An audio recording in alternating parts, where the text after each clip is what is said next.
How to become an audio engineer, brought to you by jobsearchchannel.com. All right, what's going on today, you guys? So today we are going to be answering the question of which music producer has the most Grammys.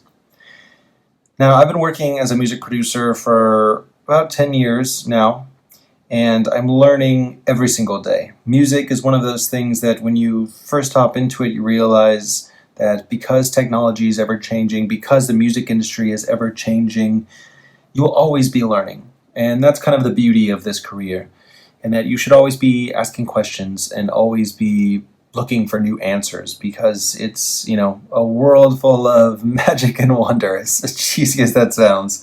It's very true. Now, I got started as a music producer because music's always been a huge passion of mine. I began as a singer and guitarist, playing in different bands, traveling across the U.S., doing little tours here and there. And I kind of wanted to get in on the other side to see what music production was all about. I did a few internships at some studios here in L.A., went to school, blah, blah, blah. And eventually I got out on the other side and landed myself a job as a sync writer and music producer at a studio out here in L.A., where I've been working full-time for the past 2 years. And along that journey, I learned a lot about some of the biggest music producers around. Now, you might want to know the answer to the question about which music producer has the most Grammys because you want to know more about an extremely successful music producer, which is very, very fair. And that's why we're going to be talking about Quincy Jones. Now, Quincy Jones is the record holder for the most Grammys won by a producer. He actually has 28 different Grammy Awards for tons and tons of artists that he's mixed over many, many decades of work, many decades of music. Now let's do a little brief history of Quincy Jones. Now, Quincy Jones, he was born back in the 1930s in Chicago, and he, in the early 50s, went to the Schillinger House, which is now the Berklee College of Music in Boston, and he was playing there, learning there, before touring with Lionel Hampton as a trumpet player and arranger. He eventually became a freelance arranger, working with tons of great jazz guys, Clifford Brown, Count Basie, Dino Washington.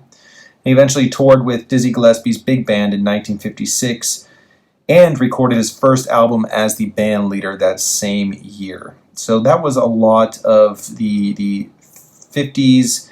The 40s and 50s were a lot of his big jazz days.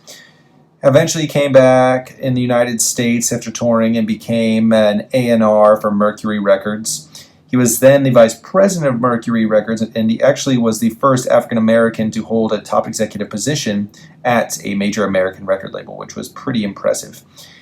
He then worked with a lot more jazz guys and did a lot of jazz and R&B throughout the years, until he, in 1982, finally got his really big break working on Michael Jackson's Thriller. He eventually moved on to doing The Color Purple and the television series The Fresh Prince of Bel-Air, and he also founded the magazine Vibe in 1993, which he sold in 2006. And he's worked with so many people that it's pretty much impossible to name them all, but the point is that he has had some major success throughout different genres, throughout different decades.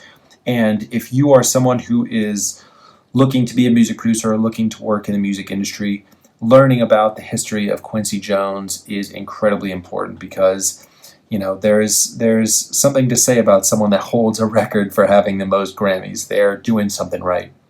So definitely check out Quincy Jones, and if you guys have any other questions, be sure to check the description and get in touch with us. All right, take it easy.